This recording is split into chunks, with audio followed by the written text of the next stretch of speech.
The dictionary defines the future as a linear conception of time, the portion of the timeline that is still to occur.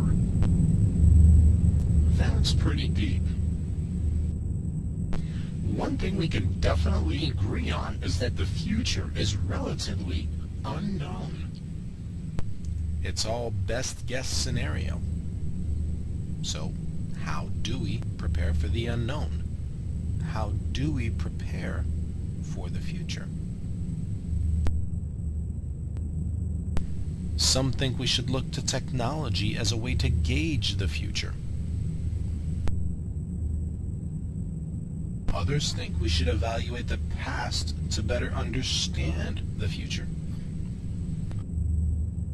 Truth is, most of us are just too caught up in the rat race of the present, going about our daily routines at light speed, not giving much thought to the future at all. The majority of us view the future in terms of tomorrow, as in, tomorrow we'll go to work so we can pay the bills. Then we'll work some more so we can afford to go have some fun on the weekend.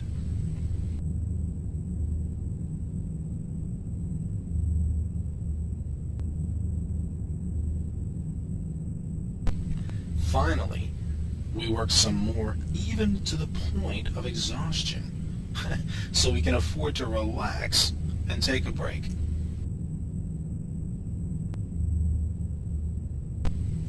Now, for obvious reasons, we have to work.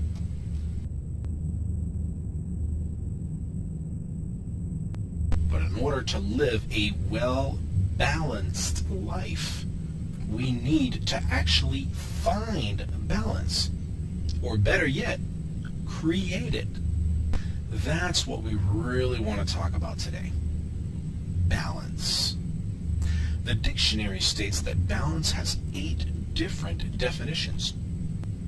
The one we're interested in says that balance is a state in which various parts form a satisfying and harmonious whole, and that nothing is out of proportion or unduly emphasized at the expense of the rest. Examples of balance can be found everywhere.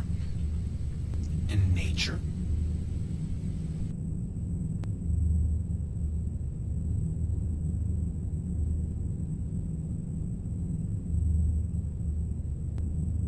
in business,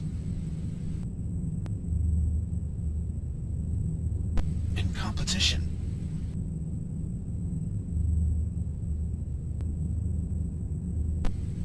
all we have to do is take a closer look at our world and we can find balance everywhere. But what's truly amazing is how balance can be so commonly found in everyday living, and yet remain so elusive, like buried treasure, waiting to be discovered.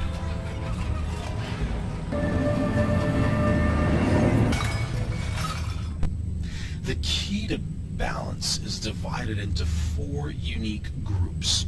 The mind,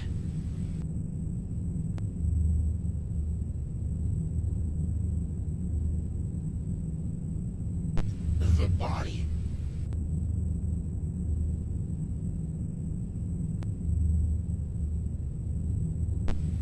the spirit,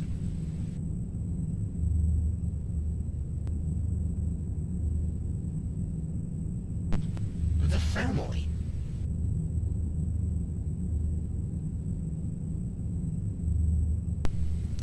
Now let's face it, the mind is a busy place. It's one of the single most fascinating and complicated things in the world. It's capable of such awe-inspiring beauty, but it's also capable of living, breathing evil. The correlation between the mind and balance is peace and quiet. Let me explain. The mind is constantly firing on all cylinders 24/7. That's right, even when we're sleeping. So once you learn to quiet your mind, you will be one step closer to balance. Now, there is no one-size-fits-all approach to peace and quiet. It's different for everyone. So just do it, and do it often. The correlation between the body and balance is nutrition, activity, and maintenance. It's not rocket science. Now let's say you buy a car. The car needs fuel. And as we all know, fuel is the car's nutrition. Now you bought that car for a reason, to drive it. That's our activity, how we use the vehicle. So no matter how young or old you are, be responsible. And pay attention to the road signs. They are warnings of things to come. Same thing with your body. Pay attention to the warning signs. Finally, if we care about the car and we want it to last, we have to maintain it. Or it's going to break down. Now, unlike our cars, we can't trade in our bodies for a newer model. So take care of it. And don't forget, your body comes as is. No warranty. The correlation between the spirit and balance is wholeness. We become whole when we are in harmony with our minds, our bodies, and the world around us. Some of you will taste this sweet nectar, while others will taste the bitterness of self-indulgence. The choice is a personal one for each one of us. Your spirit is yours, and yours alone. Nurture it and watch it grow.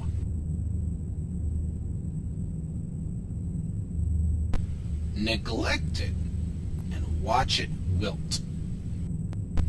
The correlation between the family and balance is everything we just talked about.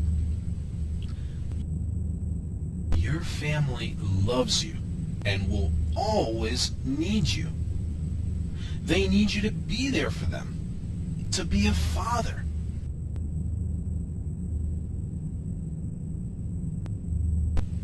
To be a mother.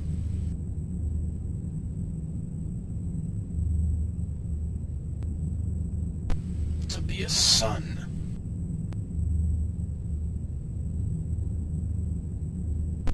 To be a daughter.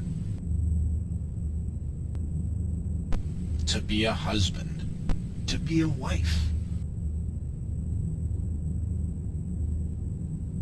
To be a grandmother. To be a grandfather. There are only 24 hours in each day. Use them wisely.